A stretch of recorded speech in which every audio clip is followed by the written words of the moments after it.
नमस्कार. सातारा स्मरण यात्रा या मालिकेतील हा 14वा भाग. साताऱ्यातील क्रिकेट विश्वाच्या आठवणी आज मी आपल्याशी शेअर करणार आहे. क्रिकेट इंग्रज गेले, पण क्रिकेट मागे सोडून गेले आणि क्रिकेट हा आपला जवळजवळ आता राष्ट्रीय खेळ झाल्यासारखा आहे. आणि आजसुद्धा आता कुठलीही मॅच असली की लोक टी व्हीला चिकटून बसलेले आपण बघतो. क्रिकेटने अनेक फॉर्म बदलले. कसोटी क्रिकेट झालं, त्यानंतर मग वन डे झाले, मग आता 2020चा जमाना आला. आणखीन काही दिवसांनी सुपर 6 ओव्हरचा सुद्धा जमाना येईल. पण क्रिकेटची मोहिनी आपल्यावर पडलेली जी आहे ती म्हणजे भारतीयांचा धर्म समजण्या इतपत क्रिकेटने मजल मारलेली आहे. सातारासुद्धा त्याला अपवाद नव्हता. 1952 सालापासूनच्या सातारच्या क्रिकेट विश्वाच्या आठवणी अनेक सातारकरांच्याप्रमाणे माझ्याही स्मरणरंजनाचा भाग बनून राहिलेले आहेत. कल्याणी, निळकंठराव कल्याणी, हल्लीचे डॉक्टर बाबा कल्याणी यांची भारत फोर्ज ही कंपनी नंतर स्थापन झाली. त्यापूर्वी त्यांच्या वडिलांपासून कराडला त्यांची मोठी पेढी होती आणि त्यांनी क्रिकेटसाठी कल्याणी म्हणून एक कल्याणी शील्ड अशी डाल ठेवली होती आणि जिल्हा क्रिकेट विजेतेपदासाठी कल्याणी शील्ड म्हणून त्याच्या मॅचेस व्हायच्या. त्याच्या मॅचेस खूपच अटीतटीने होत. जिल्ह्यातील अनेक संघ त्यात भाग घेत. क्वचित जर जिल्ह्यातील एखादा चांगला खेळाडू घुसवण्याचे परजिल्ह्यातील एखादा खेळाडूसुद्धा त्यात घुसवायचा प्रयत्न झाला किंवा वादविवाद होत. कूपर कारखाना, postal department, services 11, Ogale glass अशी टीमची नावे आधी मला आठवतात. अष्टपैलू पापा शेख यांनी पुढं नीलम हॉटेल वगैरे काढलं. पापा शेख हा मुलांचा हिरो असे. पोस्टाचा हमीद भाई, प्रभाकर बोरसला त्याच्या भक्कम शर्यतीमुळं त्याला गेंडा म्हणून चिडवायचे. सर्व्हिसेसचा गणपा पवार, राजा जोशी, पोस्टातला चिवट बॅट्समन गोविंदा वाठारे, पापाचा भाऊ हमीद यांचा खेळ पाहायला गर्दी व्हायची.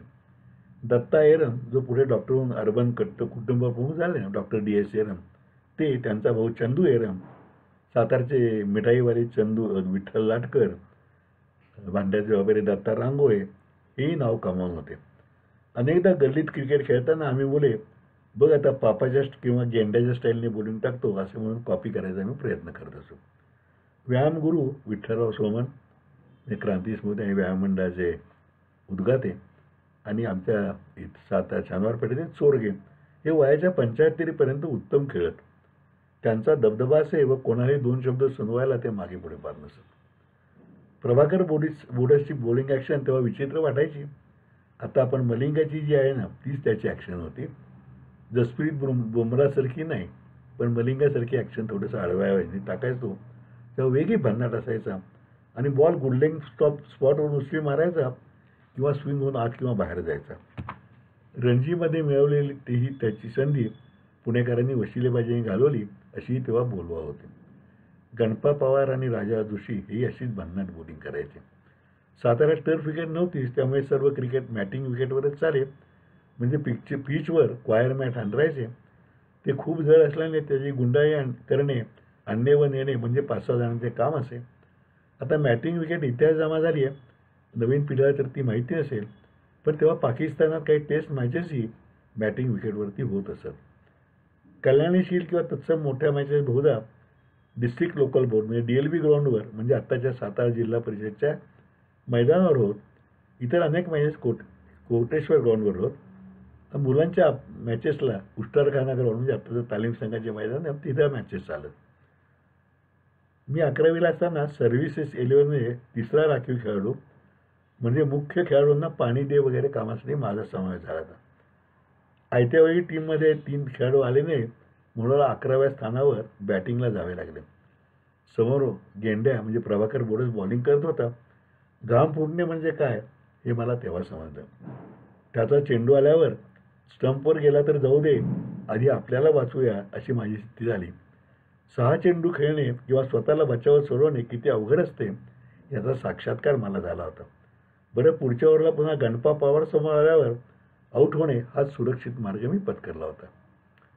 पुढच्या काळातली गवास्करची आठवण मला आठवते. कोणीतरी त्याला विचारलं होतं की फार वेगवान बॉलिंग करत तरी बॉलिंग फार छान पडत असली तर काय करायचं, what is the safe stance. तर गवास्करांनी उत्तर तर to go to the other end म्हणजे आपली बॅटिंग स्टाईल बदलून दुसऱ्या बॅटिंग द्यायची, आपण समोरच्या एंडला जाऊन उभं राहायचं. आता या वयात टी व्हीवर मॅचेस बघताना डेल स्टेन किंवा शोएब अख्तरची सुसाट बॉलिंग खेळताना उडणारी फलंदाजी धाव पाहिली की मला माझी घामाघूम अवस्था हमखास आठवते. सुनील गावस्करने समालोचन करताना अशा बॉलरसमोर बॅटिंग करताना उत्तम पर्याय कोणता या प्रश्नाला हसत उत्तर दिले होते की समोरच्या नॉन स्ट्रायकर एंडला जाणे. त्याचे उत्तर अगदी मनापासून मला पटले. तेव्हाच्या कोटेश्वर ग्राउंडवर बॅटिंग वीट असल्याने एकाच एंडकडून म्हणजे पश्चिमेला बॅटिंग क्रीज असायचं आणि पूर्वेला बॉलिंग क्रीज खेळायचं. तेव्हा मागील एक साईडला की समोर बाउंड्री लाईन एवढे अंतर मिळे, मात्र ऑफ साईडला रस्ता जवळ असल्याने निम्मेच अंतर मिळायचे.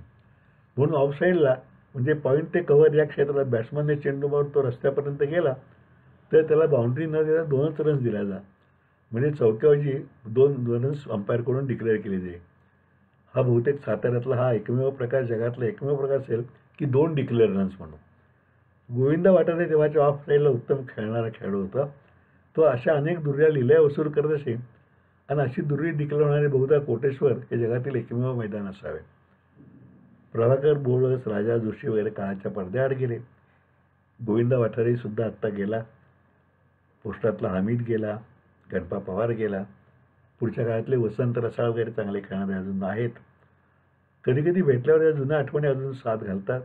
आणि हे लिहिताना हे बोलताना मी मुद्दाम एकेरी उल्लेख करतो, कारण आपले हृदयस्थ असतात ना ते. सचिनला कोणी शौकी नाव सचिनराव म्हणत नाही ना, तसंच आपला तो सचिन असतो, तसंच हे आमचे गेंड्या वगैरे. पुढं प्रभाकर बोळस रिटायर झाल्यानंतर त्याचं इन्कम टॅक्सचं काम मी पाहायला लागलो आणि तो अधनमधनं यायचा आणि मग तेव्हा जुन्या क्रिकेटच्या आठवणी निघायच्या. जेव्हा एखादी क्रिकेटची मॅच भारताची चालू असेल तेव्हा तो संध्याकाळी परत जाताना आणि मी दारात उभा असलो तर आमच्या क्रिकेटवर बऱ्याच वेळ गप्पाही रंगायच्या. राजा जोशीही थांबायचा आणि मग तेव्हा तुमचं काही खरं नाही असं ते म्हणलं, म्हणजे आपण ओळखायचं की तुमचं म्हणजे आपण भारताचे, तुमच्या काय बॅटिंगमध्ये दम नाही असं तो म्हणला, म्हणजे आपण माझं आपली बॅटिंग ढेपाळली. त्याची गंमत चालली. पुढे सातारा क्रिकेट विश्वात हे खेळाडू सिनियर होत गेले. एकेकाळच्या गाजलेल्या टीमचे तेज लोपू लागले, पण तरीही शाळांमधील आंतरशालेय मॅचेस चुरशीने खेळल्या जात. मुकुंदा गोडबोले, वसंत रसाळ, वसंत वैशंपायन, गुजर गोडंबे जोडी, युसुफ शेख वगैरे विद्यार्थी प्रिय क्रिकेट हिरोज होते. सुरेश महाजनी त्यापैकीच एक, पण तो केवळ चांगला खेळाडू नव्हता तर कुशल संघटकही होता म्हणजे अजून आहेच. त्याने आपले मित्र गोळा करून गोल्डन क्रिकेट क्लबची स्थापना केली. मोती चौकातील त्याचे घर म्हणजे त्या क्लबचे ऑफिस व भेटीगाठीची जागा झाले आणि साताऱ्यात पुन्हा क्रिकेटचं वारं वाहू लागलं. सतीश घाटवळ, रंजन हिवाळे, मनोहर जोगळेकर, कराडचे सुनील निगडीकर, शहा, वैतील शेख, अफजल पठाण, फलसंटे डॉक्टर सिरे यांच्या तालमीतील फणसे वगैरे खेळाडूंचा खेळ आवर्जून पाहायला गर्दी होऊ लागली. 1984च्या सुमारास युनायटेड वेस्टर्न बँकेने युनायटेड वेस्टर्न बँक ट्रॉफीचा प्रारंभ करून राज्यस्तरावरील सामने घ्यायला प्रारंभ केला.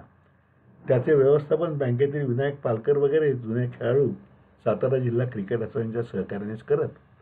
त्यासाठी मुंबई, पुणे, कोल्हापूर वगैरे अनेक गावातून उत्तम खेळाडू आहेत. बलविंदर संधूसारखे दिग्गजही त्यात खेळलेले मला आठवते. त्यापूर्वी मध्येच आत्ता जे छत्रपती शाहू स्टेडियम तयार झाले या मॅचेस तिथेच होत. नगरपालिकेचे महाडिक यांनी त्याची उत्तम निगा राखली होती. शिवाय ते उत्तम क्रीडा केंद्र कसे होईल हेही पाहिले होते. रमेश आणि सुधाकर शानबाग बंधू, सुरेश महाजनी, बुवा गोसावी, विखे कुलकर्णी, सुरेश साधले, मन्या जालिया, तात्या वडके, मामा महाजन, मनोहर जोगळेकर, अण्णा महाजनी, कुमार सावंत या सगळ्यांचं त्यात मोठं योगदान होतं. शिवाय हरिभाऊ आपटे, सुरेश पणिटकर वगैरे ज्येष्ठांचे मार्गदर्शन होते. या सगळ्याचा मूळ स्रोत मात्र सुरेश महाजनी व गोल्डन क्रिकेट क्लब हाच होता. मध्यंतरीच्या काळात सातारा सौराष्ट्र विरुद्ध महाराष्ट्र या रणजी सामन्याचे तसेच विठ्ठल जोशी बेनिफिट मॅचच्या यशस्वी आयोजनही याच मंडळींनी साताऱ्यात केले.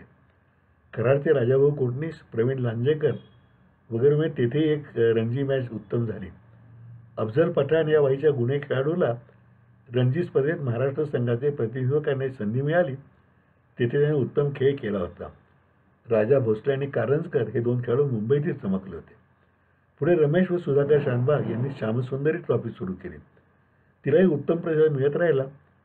युनायटेड वेस्टर्न कालांतराने बंद पडली, पण श्यामसुंदरी मात्र अनेक वर्षे चालवून खेळाडू घडवत राहिले. शरद तथा अण्णा महाजनी, कुमार सावंत, मनोहर जोगळेकर, प्राध्यापक कुलकर्णी यांचे अंपायरिंग अनेक खेळाडूंनीही गौरवले होते. श्यामसुंदरीच्या मॅचेसच्या वेळी सुधीर माजगावकर लाईव्ह कॉमेंट्री करत असे. अतिशय अचूक, रसाळ आणि विनोदी अशा तऱ्हेचं कॉमेंट्री लोकप्रिय असे. आज मनोहर जोगळेकरही नाही आहे. अण्णा माजनी तर पुण्याला आहे, तो पत्रकारितेत होता. आणि सुधीर माजगावकर आता नाही आहे. कॉमेंट्रीतून आठवले की टी व्ही येण्यापूर्वी रेडिओवरील कॉमेंट्री हाच आमचा आनंदाचा भाग असे. 53-54ला रेडिओसुद्धा फार कमी घरी असत. तेव्हा तेथे वडिलांची परवानगी काढून आम्ही 5-6 मित्र कोंडाळे करून कॉमेंट्री ऐकत बसू. रेडिओच्या दुकानाबाहेरही श्रोत्यांची गर्दी असे. विजय मर्चंट, डी के रत्नाकर, विजी वगैरेचे इंग्लिश थोडेफार समजत असे. मात्र इंग्लिश कॉमेंटेटर्सचे अगेन बीट्स हिम म्हणजे बॅट्समॅनला लागले की काय असे वाटून आमचा गोंधवडे. पुढे जसदेव सिंग वारीची हिंदीमध्ये तर बाळ पंडित वगैरेंची मराठीची कॉमेंट्री सुरू झाली. षटक संपले, चौकार, षटकार, भोपळा हे शब्द हळूहळू रूढ झाले. प्रभाकर बोडस, भगवानदास देवी, मुकुंद गोडबोले, मनोहर जोगळेकर, राजर्षी ही नादिष्ट मंडळी ऑस्ट्रेलियातील ॲशेस मालिकेची कॉमेंट्री पहाटे 4 वाजल्यापासून किंवा रात्री 12पर्यंत वगैरे ऐकत आणि सकाळी त्यांनी सांगितलेल्या हायलाईट्स आम्ही स्थिमित होऊन ऐकत असू. आमची अशीच अवस्था ही मंडळी मुंबईला जाऊन मॅच प्रत्यक्ष पाहून आल्यावर जे किस्से सांगत तेव्हाही होत असे. नामदार वसंत साठे यांनी दूरदर्शन इंदिरांच्या प्रेरणेने आणले खरे, पण साताऱ्यात ते दिसत नसे. मुंबई केंद्राचे प्रक्षेपण साताऱ्यापर्यंत न पोचल्याने हा गौरव होता. तेव्हा मराठी रेडिओचे मराठी म्हणून एक फार तज्ज्ञ होते, आता मराठी वारले ते, अतिशय लहानसर चणीचे पण टेक्निकली परफेक्ट होते. त्यांनी तांत्रिक आपल्या ज्ञानाचा व त्या व्यवसायातील संबंधाचा वापर करून गोल्डन क्रिकेट क्लब म्हणजे सुरेश मांझीने नगर वाचनालयात एकदा ती सोय केली होती. त्यासाठी 50 फूट उंचीचा अँटेना वर बसवला होता. तेव्हा नगर वाचनाची जुनी इमारत होती. वरती पाठक हॉल म्हणून मोठा हॉल होता आणि त्या पाठक हॉलमध्ये टी व्ही ठेवून त्यावर वेस्ट इंडिज विरुद्ध भारत ही मॅच प्रत्यक्ष पाहण्याचे भाग्य सातारकरांना लाभले होते. तेव्हा होल्डर वगैरे होता जुना, म्हणजे आत्ताच्या होल्डरचे वडील, आणि ती मॅच आम्हाला मधनं पाऊस यायचा ना, टी व्हीवरती थेंब मिळायला लागले म्हणजे तो टी व्हीवरती नुसतं काही चित्र अस्पष्ट दिसायचं पण बारीक सारीक दिसत असेल. तो आम्ही एन्जॉय केले, मला आठवते. पुढे सातारला प्रक्षेपण केंद्र सुरू करण्यासाठी आम्ही मोठी चळवळ केली आणि ते खेचून आणले. पण त्याविषयी पुन्हा एकदा मी केव्हा तरी तो वेगळा एपिसोड करीन सातारचं टी व्ही प्रक्षेपण केंद्राचा. महाराष्ट्र क्रिकेट असोसिएशन म्हणजे पुणेकरांची मक्तेदारी होती. त्यामुळे अन्य ठिकाणच्या संघटना व खेळाडूंना न्याय मिळत नव्हता. त्या मक्तेदारीविरुद्ध जिल्हा संघटनांनी लढा उभारला व तो काही प्रमाणात यशस्वी केला. त्यामुळे सुधाकर शानबाग गेली काही वर्षे कार्यकारिणीत आहे आणि तो उत्तम काम करतो. त्याच्यामुळे सातारा नवीन क्रिकेट स्टेडियम आकार घेत आहे आणि सातारा प्रीमियर लीग ही स्पर्धा सुरू झाली आहे. पण ती स्पर्धा फार दिवस चालली नाही अलीकडच्या काळात. सातारच्या क्रिकेट विश्वाचा धावता आढावा घेतांची नावे चटकन आठवली तेवढीच लिहिता आली, कारण तशी काही लिखित माहिती उपलब्ध नाही. यात काही नामवंतांचे उल्लेख सहज राहिले असतील. यासाठी मला वाटतं की सुरेश माजनी, सुधाकर शानबाग किंवा शरद म्हणजे अण्णा माजनी यांनी पुढाकार घेऊन 50-60 वर्षाचे सातारा क्रिकेटचे एक डॉक्युमेंटेशन लिखित स्वरूपात करून ठेवावे. म्हणजे भावी काळात म्हणजे आणखी 20-25 वर्षांनी त्याचा निश्चित उपयोग तरुण पिढीला होईल. अर्थातच तो सातारा जिल्हा क्रिकेट असोसिएशनसुद्धा अधिकृत दस्तऐवज ठरेल. गेली म्हणजे 15-20 वर्षापूर्वीपर्यंत प्रभाकर बोडस, राजा जोशी, मनोहर जोगळेकर यांच्याही रस्त्यात थांबून चालू मॅचची टीका टिप्पणी ऐकण्याचा आनंद आणि तोही त्यांच्या एक्सपर्ट कॉमेंट्स मला भरपूर मिळायचा. दुर्दैवाने ते आता सर्व काळाच्या पडद्याआड गेले आणि तो आनंद संपला. टीव्हीवर मॅच ऐकताना पाहताना तो आनंद मिळत नाही. काही गोष्टी असतात ना की एखादं विनोदी नाटक, विनोदी सिनेमा, 2-3 लोक मित्र बरोबर असले म्हणजे ते बघण्यात गंमत येते. तसं म्हणजे चिवडा खाण्यात, शेंगा खाण्यात मित्र पाहिजेत बरोबर, त्याशिवाय एकट्याने चिवडा खाण्यात मजा नाही. तसं टी व्हीवर मॅच बघताना बरोबर कोणी मित्र असले तर मग कॉमेंट्स करत ती मॅच पाहण्यात गंमत असते. विनोदी नाटक, सिनेमा, मॅच ही समूहात बसून पाहण्याचं आणि तोही टीका टोमण्यासह यातच खरा नसतो. पण असो, हे चालायचेच. Men come and go but the world goes on. तसेच players come and go but the cricket goes on. हेच खरे. सातारचं क्रिकेट अजूनसुद्धा पुढे चांगलं चालावं, इथनं कोणतरी एखादा चांगला खेळाडू निर्माण व्हावा एवढी इच्छा करणंच आता आमच्यासारख्यांच्या हातात आहे. कारण आम्ही आता काय म्हणतो ना की ॲक्टिव्ह इनिंग खेळून आम्ही आता पॅव्हिलियनमध्ये जाऊन बसलेलो आहोत. लोकांना चिअरअप करायचं एवढंच हातात आहे. एक आठवण सहज झाली ती सांगतो राहिलेली. एकदा सातारच्या कलेक्टरनी उत्साही 26 जानेवारीला गव्हर्नमेंट ऑफिसर्स विरुद्ध साताऱ्यातले काही लोक अशी मॅच ठेवली आणि त्या मॅचमध्ये मी स्वतः साताऱ्यात लोकांच्याकडे खेळलो होतो. पण ते running between the wickets and चेंडू लांब गेल्यावर आणणे हे फार दमछाक व्हायची पायाली. आणि तेव्हा विठ्ठलराव सोमन आमच्याबरोबर होते आणि उत्तम बॉलिंग त्यांनी आमच्यापेक्षा 10-15 वर्षांनी जास्त 15-20 वर्षांनी मोठे असून केली ती. आणि त्यांचं चापल्य त्या वयात सुद्धा बघण्यासारखं होतं. हे आपल्याला जमत नाही इतकं उत्तम तंदुरुस्त राहणं, पण त्यांचा गौरव करणं तरी जमतं हे काय कमी आहे. आणि तिथं विठ्ठलराव ओरडायचे, स्लीपमध्ये मी उभा होतो, अरे कॅच आला बघ. फार गमतीचे दिवस होते. ॲक्टिव्ह फार खेळता आलं नाही, पण आनंद घेता आला क्रिकेटचा. आणि या निमित्त सातारचं क्रिकेट विश्व थोडंसं उलगडता आलं याचा आनंद आहे. आज इथे थांबूया. उद्या पुढचा विषय, नवीन भाग. तोपर्यंत नमस्कार.